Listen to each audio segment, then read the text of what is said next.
Hello বন্ধুরা, তোমরা সবাই কেমন আছো? নিশ্চয়ই ভালো আছো। আমিও ভালো আছি, চলে এসেছি আবারও আজকে। আমার তো রান্না জানোই, আমি যেমন রান্না করি সেরকম তোমাদের সাথে শেয়ার করি। তো আজকে চলে এলাম ঘরোয়া রান্না নিয়ে, আর খুবই সিম্পল রান্না নিয়ে চলে এসেছি। আমার রান্না খুবই ইজি, তোমরা সকলেই জানো। প্রত্যেকের রান্নাঘরে যেমন থাকে যে একটা মধ্যবিত্ত ঘরে, সেরকমই আমি রান্না করি। তাই চলো, রান্না করছি মনে হলো তোমাদের সাথে শেয়ার করি, তাই চলে আসলাম শেয়ার করতে। চলো, কড়াইতে বসিয়ে দিয়েছি, কড়াইতে গরম হয়ে গেছে। দেখো, দিয়ে দেবো সর্ষের তেল। আর যে কোনো রান্না তো জানো সর্ষের তেলে বেশি ভালো হয়, তাই দিয়ে দিলাম সর্ষের তেল। তেল, কড়াইটা যেহেতু ভালো করে তাতানো ছিল, তাই কড়াইটাতে তেল দিয়ে তেলটার সাথে সাথে খুব সুন্দর দেখো ধোয়া উঠছে। এবার এর মধ্যে দিয়ে দেবো শুকনো লঙ্কা আর কালো জিরে। ওটা ভাজা ভাজা হয়ে গেছে, দিয়ে দেবো কিছুটা পেঁয়াজ, আর দিয়ে দেবো কটা রসুন, থেতো করা রসুন। তার সাথে দিয়ে দেবো লবণ, তার সাথে দেবো হলুদ। যে কোনো রান্না আমি হলুদ ছাড়া রান্না করি না, তো সব রান্নাতে আমি হলুদ দিই।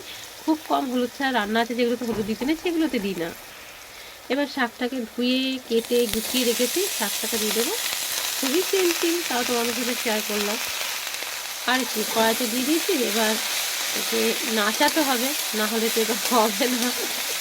তার জন্য এদিক ওদিক করে ভালো করে একে নাচিয়ে নিই, যাতে তাড়াতাড়ি খুব সুন্দরভাবে হয়ে যায়। দেখো, ঠিক আছে। আর যে কোনো শাক কড়াইতে দেওয়ার পরে কিন্তু শুনি জল বেরিয়ে যায় অনেকে। নাড়তে নাড়তেই কোথা থেকে পুকুর চলে এলো, দেখেছো? দেখো, জল গেলে পুরো পুকুর হয়ে গেছে। শাক রান্না করে আর পুকুর হয়ে যায়?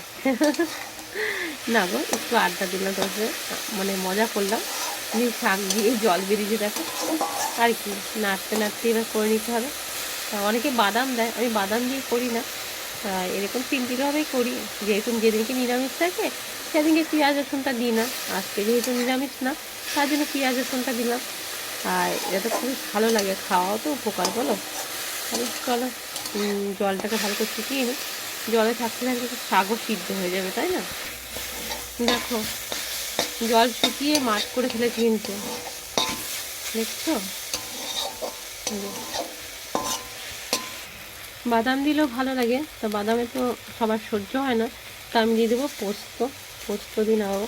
আর আমার মা বলে জানো তো, যে কোনো মানে শাকে হলুদ দিই, কেননা বলে হলুদ ছাড়া যারা রান্না করে, মানে যাদের বাড়িতে মরে যায়, তারা তো ধরো ঘি দিয়ে হলুদ ছাড়া রান্না করে। তাই মা বলে যে শাকে হলুদ দিতে হয়। তাই আমি যে কোনো শাকই রান্না করি না কেন, ভাজা করলে একটু হলুদ দিই, জানো।